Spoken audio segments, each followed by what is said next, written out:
Tonight, we're hearing from an Iowa woman who went to Capitol Hill to voice her concerns over potential changes to Medicaid.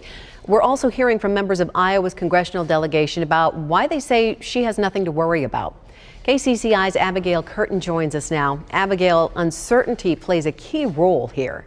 It plays a big role here. Now, Jonna Higgins-Freeze says Medicaid pays for key services for her two sons, who she says were sick from birth.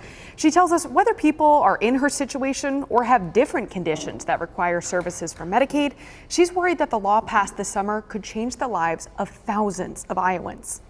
We don't know yet what the impact of the Medicaid cuts will be on our family specifically. There are just a lot of unknowns. Unknowns that Jonna Higgins-Freeze says keep her up at night because she worries how the One Big Beautiful Bill Act will impact her two sons, Ruben and Henry. Both kids were sick from the moment they were born. Higgins-Freeze says both are on Medicaid. Ruben is 19 and lives in a group home that's funded in part with Medicaid and also uses SNAP and Social Security in order to fund that. But before the group home, Medicaid paid for respite care when Ruben was living at home. The respite worker could take my son to the baseball game with Nana and Grandpa and see the River Bandits.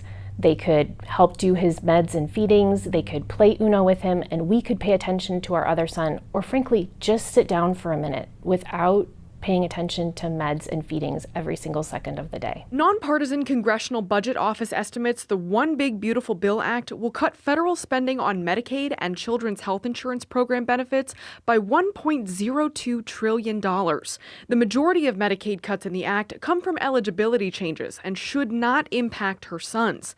But some provisions could impact funding sources for Medicaid at the state level. That's where there's uncertainty, leading to Jonna Higgins-Freeze. State agrees that one of my kids needs 17 to 24 hours of care a day.